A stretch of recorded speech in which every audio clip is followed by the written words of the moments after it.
Mesdames, Messieurs, bonjour.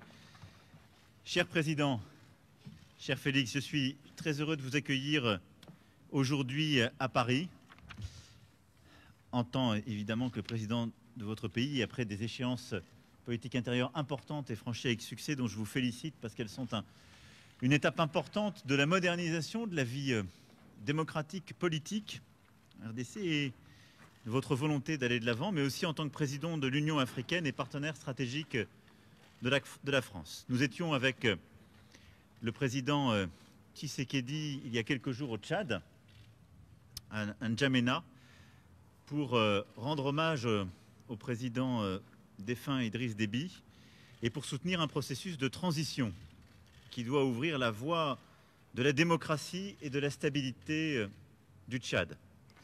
Et aujourd'hui, avant toute chose, nous voulons exprimer notre préoccupation sur l'évolution de la situation, en condamnant d'abord avec la plus grande fermeté la répression des manifestations et des violences qui ont eu lieu ce matin à N'Djamena.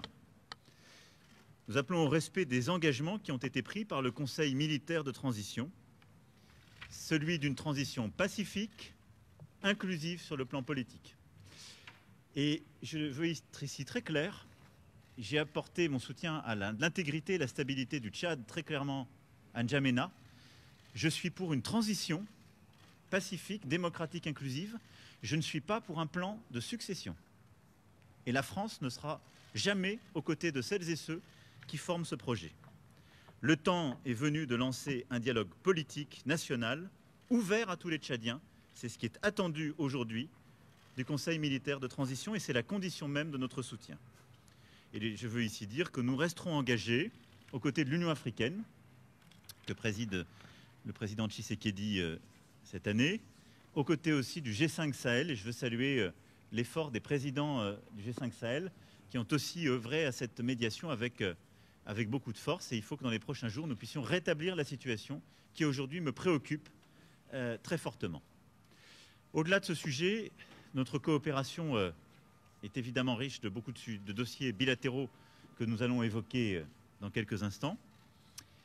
Volonté de développer la coopération économique, les opportunités offertes à la jeunesse de votre pays par les programmes d'éducation, de santé et de création d'activités économiques, politique aussi de francophonie, car nous avons là-dessus également beaucoup à faire ensemble. Et puis évidemment, ce sont tous nos efforts d'accompagnement pour la stabilité, la paix partout sur votre territoire national. Et je sais ô combien vous y êtes attachés face aux déstabilisations qui peuvent exister. Enfin, nous évoquerons aussi les grands sujets continentaux. Et en effet, nous avons un agenda extrêmement chargé. Le premier, c'est continuer à faire vivre la solidarité internationale face à la pandémie. Il y a un an, nous avons lancé ensemble, avec plusieurs collègues, l'initiative ACTA pour aider l'Afrique à répondre aux défis de la pandémie. Elle a permis de faire plusieurs avancées, nous y sommes revenus ces derniers jours, pour aider au financement, aider aussi à plus de tests, de diagnostics, l'accès aux vaccins et à la montée en puissance des systèmes de santé primaire. Mais beaucoup reste à faire pour mobiliser plus de financement, mais avoir également des actions concrètes indispensables. Et donc ensemble, nous souhaitons agir pour que le G7, le G20 soient des rendez-vous utiles qui répondent aux besoins des Africaines et des Africains, la vaccination de tous les personnels de santé sur laquelle nous étions engagés il y a plusieurs semaines, et tant d'autres sujets. Et puis dans quelques semaines, nous nous retrouverons donc 17-18 mai prochain à Paris pour un sommet avec beaucoup d'autres leaders du continent africain et du monde entier, le sommet pour le financement des économies africaines.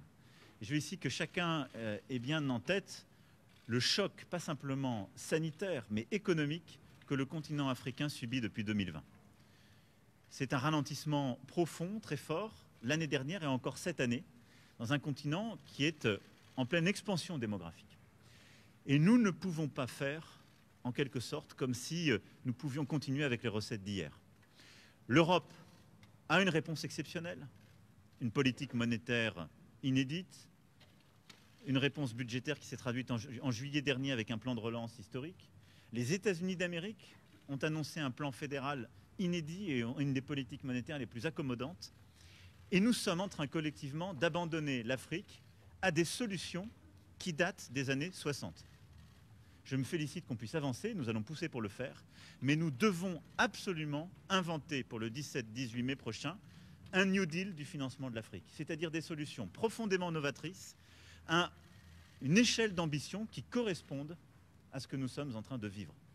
Sans quoi, nous laisserons le continent africain face à la pauvreté, nous laisserons le continent africain et sa jeunesse face à la réduction de leurs opportunités économiques, une migration subie et l'expansion du terrorisme.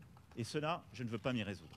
Et donc c'est un sujet que nous allons aussi traiter avec le président Tshisekedi, car il est à mes yeux au cœur de l'agenda des prochains mois et des prochaines années.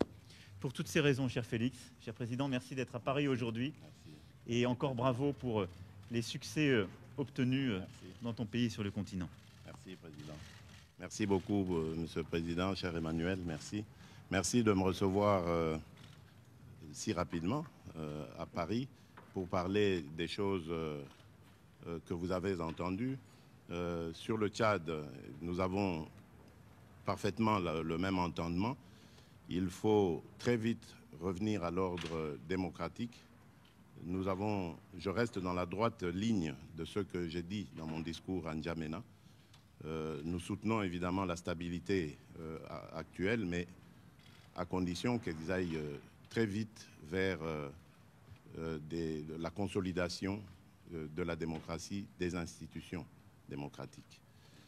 Pour le reste, nous parlerons Afrique aujourd'hui, mais aussi dans quelques semaines. L'Afrique qui a lancé sa zone de libre-échange continentale, ce vaste marché commun que nous voulons à l'image de celui d'Europe, et sur lequel pour lequel nous comptons sur nos partenaires traditionnels afin de nous accompagner dans cette grande aventure qui va être nécessaire pour le bonheur de notre continent. La paix, bien évidemment, reste au centre de nos préoccupations. Au niveau africain, nous avons cet objectif de faire taire les armes.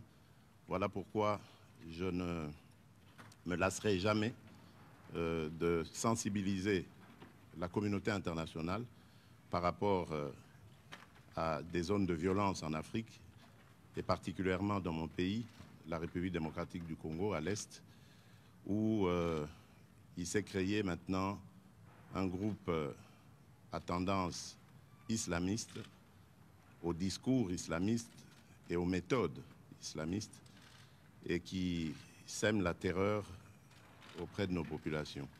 Donc là, je suis plus que jamais déterminé à l'éradiquer et je compte sur le soutien de la France. Pour le reste, le président Emmanuel Macron a très bien détaillé les sujets sur lesquels nous allons nous appesantir. Et donc, je vous remercie. Je vous remercie, Monsieur le Président, cher Emmanuel, et je crois que nous pouvons aller travailler. Merci beaucoup. Voilà. Merci à tous. Merci.